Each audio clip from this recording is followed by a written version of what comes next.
What's going on YouTube? Welcome back to the Thomas Gallery, and today I want to talk about a question I've been asked a lot in my life. What if you weren't an artist? What would you do? Or what would you be? Good question. Now,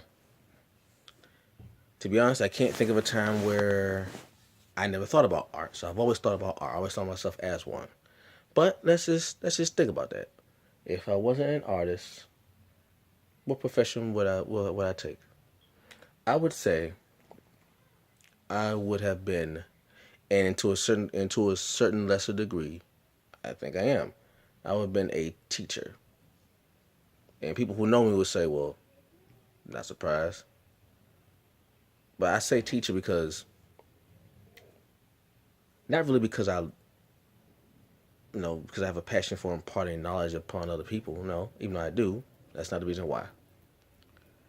I would say teacher because of my thought process. My mind thinks in a way where I am very analytical, um, pragmatic. I like to break down things, and I like to see how things are interconnected with each other. So I would take a subject or I would take a theme or and I would really, really focus on. I really break it down, into different components and analyze them and put them in a way that makes sense to me, so I can understand it, right? I want to understand this, so I would do things to. So okay, well, how can I best understand it? And I try to break it down to its simplest form. And if I can break something down to its simplest form to me, where it can be easily explained for me, then I feel as though I can give that same information to someone else. It makes it easier for them. So, and when doing that, you're teaching someone information that they may not have known in a way that they can easily understand. That's simple. So, like if I were to say, I was asked the question, well, how do you draw? I want to learn how to draw. How do you do that? Well, in my younger days, I could never answer that question. It always seemed too complex for me to understand. But as I got older, I started to really analyze and break down that particular question, really dig into what I was doing from an analytical standpoint. Excuse me. I came up with my own reasons, my own rationale for it. So once I was able to answer the question for myself, that made perfect sense to me, then I would say, okay, let me see if I can teach someone else this method and see what the results are like. I take kind of a scientific approach to it. So I would use the whole, everything is pretty much can be broken down into shapes. They're just the basic geometric shapes that everyone knows about.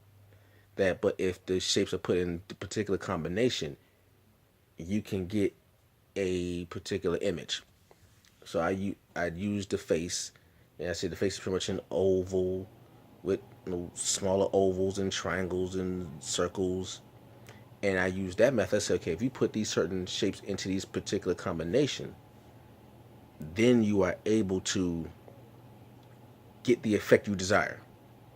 Once I figured that out, and once I was able to teach another person this same methodology, and they understood it, and they were able to apply it, right then and there, I said, okay, there's something to this analytical process, something to breaking down this process that works for me.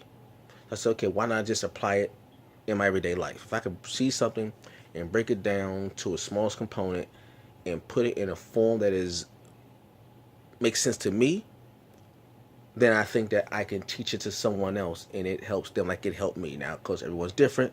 However, for the most part, I'm able to be successful in my rationale. So I feel okay. That is one of the key things about teaching. Can you take information that may be complex and break it down to a smallest component and teach it to an individual who has no clue about this information, and teach it to them in a way where they can understand it. No matter how complex it is, they can understand it. There's certain things that if you say a certain way, you break it down, they can say, okay, light bulb, I get it. It makes so much sense to them. It's like, okay, well, it seems common sense. Yeah, man, this is so simple. If someone had explained it like this, then I would have been understood it and wouldn't have no problem. Right. So I'll say if I wasn't an artist, I would be a teacher. And although I'm not a paid teacher, I never took class for teaching, but however, I taught people how to do things, and I found okay, they understand it. But my passion is art. So, but I said if I wasn't an artist, I probably would have been a teacher of some sort. A teacher of what? I don't know, but I would have just been a teacher in some sort. So that answers that question right there. So post your comments down below. Let me know how you all feel about it. Know if you weren't doing your current occupation or your if you weren't doing something, what else would you do? Let me know. All right? Peace.